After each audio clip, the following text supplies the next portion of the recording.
pag-ibig.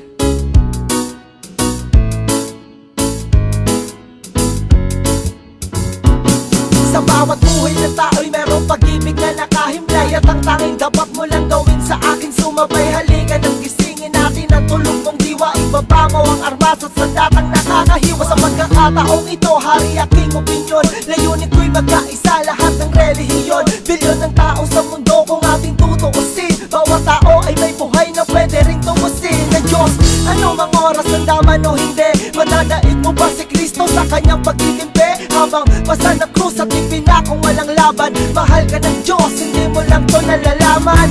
Minsan sa ating buhay merong suliranin at hindi mo matanto kung sasapat na ba o kukulangin. Basta't mahalaga merong isang pag-ibig, umaasang may gabay na nandyan ang sakit paligid. Dahil tayo ay buhay na may pag-ibig, yan ang kailangan ko, kailangan mo at ang buong mundo. Isang buhay na may pag-ibig, yan ang kailangan ko, kailangan mo at ang buong mundo.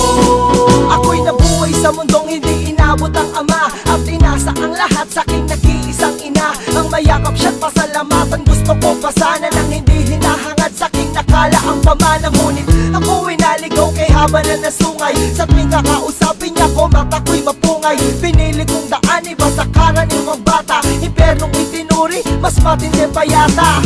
Ang mapayapa at pangakong paraiso ay di mo makakamtan kung nasa bulsa mo may piso. Limutin na lang anuman ang maibigan kung wala ka pera, walang tapat na kaibigan. Masaklap man ang inabot ko katulad ba sa'yo, store ako't maging sa'yo'y hindi naman nagkalayo. Siguro nga pareho lang tayo ng naranasan, tuloy pa rin ang luha, ilang beses mapunasan. Dahil meron kang buhay na may pag-ibig, yan ang kailangan ko, kailangan mo at ang buong mundo.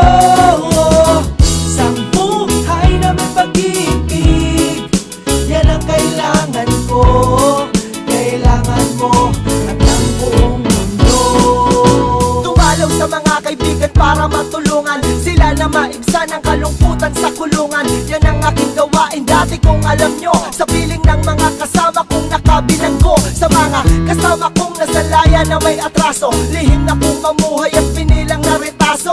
At isang pilas ng papel na nilamukos, kasalanan man nila kung ang galit biglang mabuhos. At bakit ganon? Pag sinabing Muslim ay matapang, pag sinabing taga-kapis makukulam ang babarang, pag sinabing maray walang awa kong pumatay, at pag sinabing Pilipino walipin habang buhay. Ako'y Pilipino, isa rin sa kinakapos. Tanong ko lang, sino ba yung tinatawag nilang Diyos? Siya ba yung nakasama mo sa madilim na eskinita, at tinakay ka sa may liwanag kahit di mo siya nakita? Isang buhay na may pag-ibig, yan ang kailangan ko, kailangan mo at ang buong mundo.